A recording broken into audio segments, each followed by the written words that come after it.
Ada sebuah pepatah yang pernah saya dengar, bahwa setiap masa ada orangnya dan setiap orang ada masanya.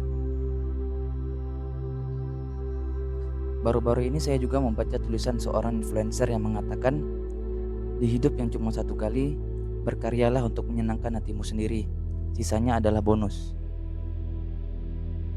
Kalimat-kalimat itulah yang menjadi motivasi saya untuk membagikan cerita ini kepada kalian.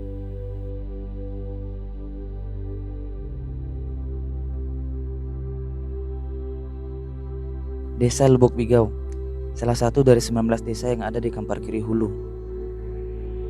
Desa yang menurut sejarah dahulu adalah bagian dari Kenegrian Pangkalan Kapas. Desa yang menurut informasi memiliki air terjun tertinggi di Riau. Sebuah desa yang menjadi alasan utama saya dan rekan saya untuk melakukan ekspedisi kali ini. Kampar Kiri Hulu sendiri merupakan sebuah kecamatan yang berada di Kabupaten Kampar, Provinsi Riau. Sebuah daerah yang berada di gugusan Bukit Barisan. Mungkin kalian pernah mendengar Suaka Marga Satwa Rimbang Baling.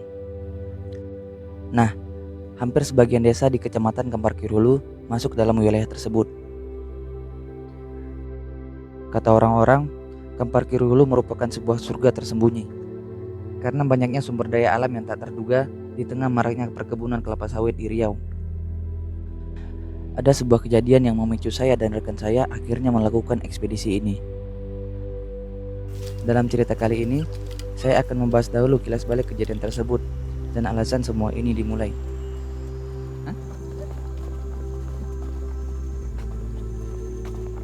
Sa. Nah, sabar lu, sabar.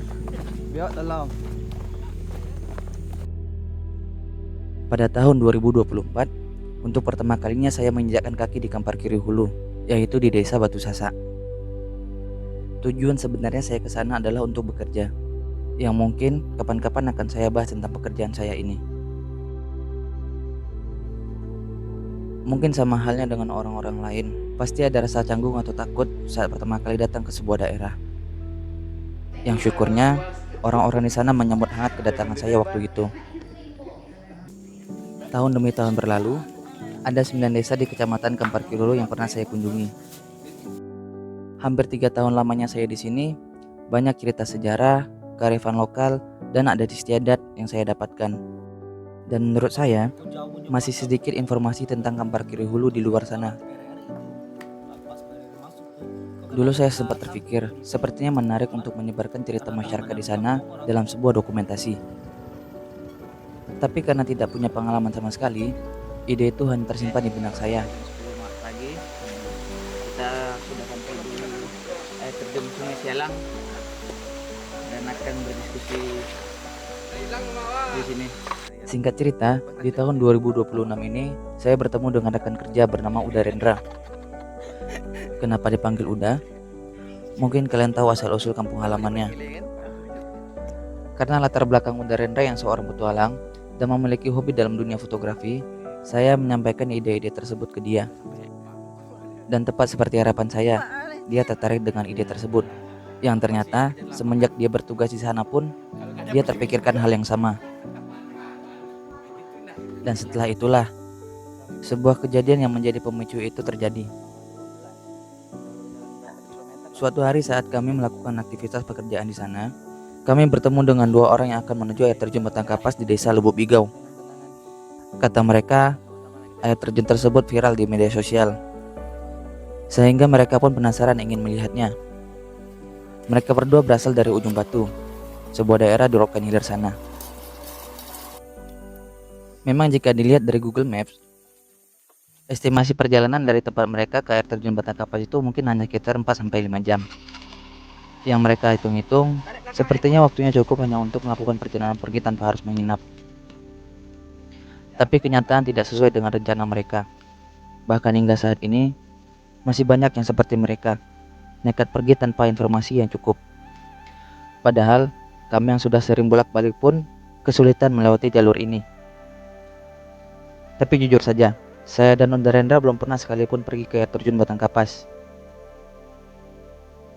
Tanpa berpikir panjang, kami pun memutuskan untuk menemani mereka.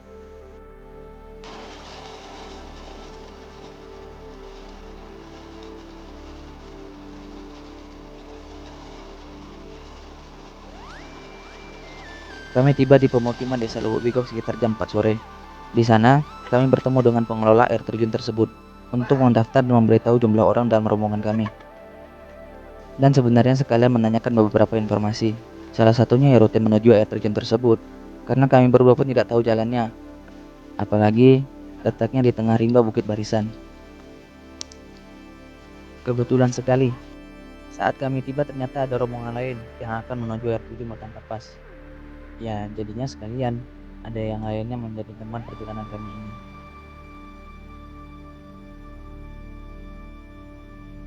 Untuk menuju shelter kawasan air terjun, membutuhkan waktu sekitar 30 menit menggunakan motor melalui jalan setapak.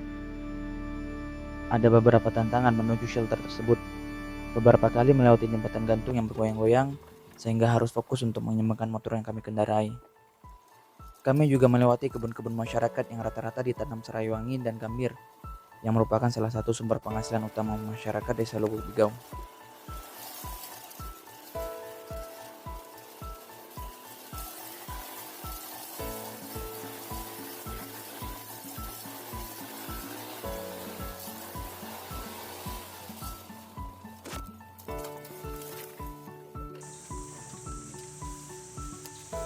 Ayo, kumukumu dari mana kumukumu? Setelah beberapa waktu, akhirnya kami pun tiba di shelter. Terkadang basa-basi diperlukan. Setidaknya bertanya apa rencana rombongan di awal tadi. Karena kami hanya rombongan yang menyusul, semuanya tidak sesuai dengan dugaan kami. Yang ternyata perlengkapan dan logistik yang mereka bawa hanya cukup untuk rombongan awal tersebut. Tidak termasuk kami yang menyusul belakangan. Sebenarnya itu salah kami juga, karena tidak berpikir panjang untuk menyiapkan hal-hal yang dibutuhkan.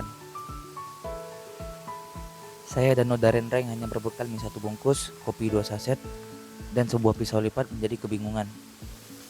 Mau kembali ke desa untuk membeli logistik dan menyewa tenda, sepertinya tidak akan sempat. Karena ketika kami tiba di shelter, kami langsung menuju air terjun Donjang, dan saat itu waktu sudah hampir gelap. Dua orang teman kami tadi pun juga sama. Mereka yang awalnya berencana hanya pergi 1 hari tanpa menginap, cuma membawa logistik secukupnya. Tapi memang jika sedikit berhemat, masih cukup untuk kami berempat hingga besok pagi.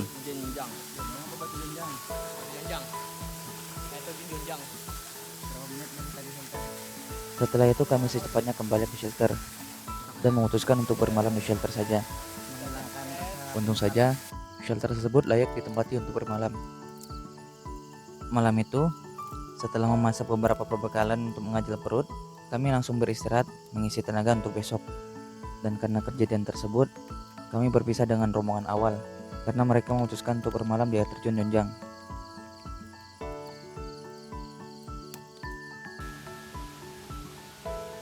Sebenarnya saat pagi tiba, hujan turun cukup lebat. Kami menunggu sekitar 3 jam hingga hujan reda. Karena terpisah dengan rombongan awal kemarin, kami tidak tahu apakah mereka akan ke air terjun Batang Kapas atau tidak. Setelah memasak sisa logistik yang ada untuk sarapan, kami memutuskan untuk berangkat.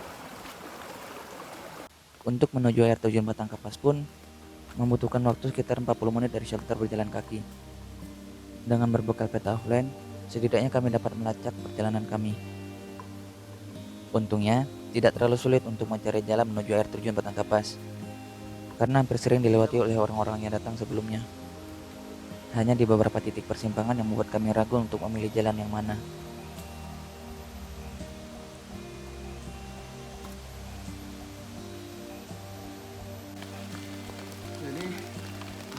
Di tengah perjalanan, hujan mulai turun lagi. Karena sudah setengah jalan, kami memutuskan untuk lanjut saja. Syukurnya, setelah lelah menanjak dan menahan dinginnya air hujan yang membuat kami basah kuyup, kami tiba di air terjun Batang Kapas. Kita tempuh dari shelter menuju ke Batang Kapas. Ya, jalannya cukup ekstrim tapi enjoy lah. Karena cukup segar karena kita berjalan di alam. Ada berkat tersendiri ketika hujan turun. Kami mendapatkan momen ketika air terjun tersebut menumpahkan debit air yang cukup banyak. Megah. Itulah kalimat yang pertama kali keluar dari mulut saya. Tapi sampai di situ kami belum selesai.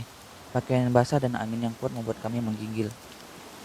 Kami secepatnya mencari tempat berlindung dan segera membuat api untuk menghangatkan diri. Untungnya ada selai terpal yang ditinggalkan di sana. Awak pula sekarang yang ngajak.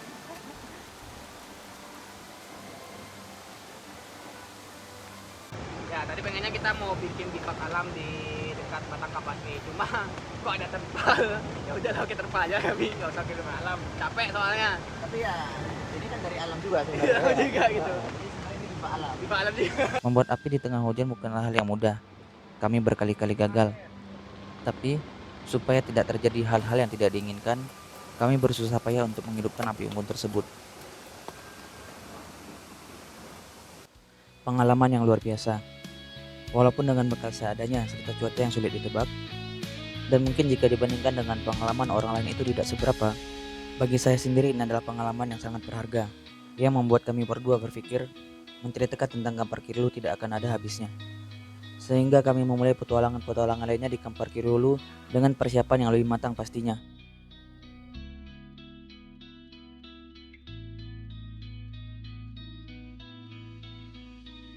Terakhir, ada pesan dari Udarendra, bahwa selalu ada pembelajaran di setiap langkah. Hanya orang-orang yang berani mengambil resikolah yang akan merasakan kebebasan.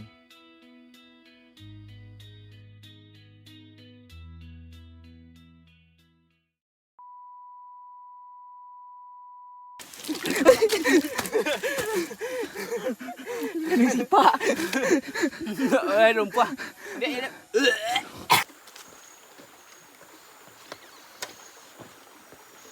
Hidupkan.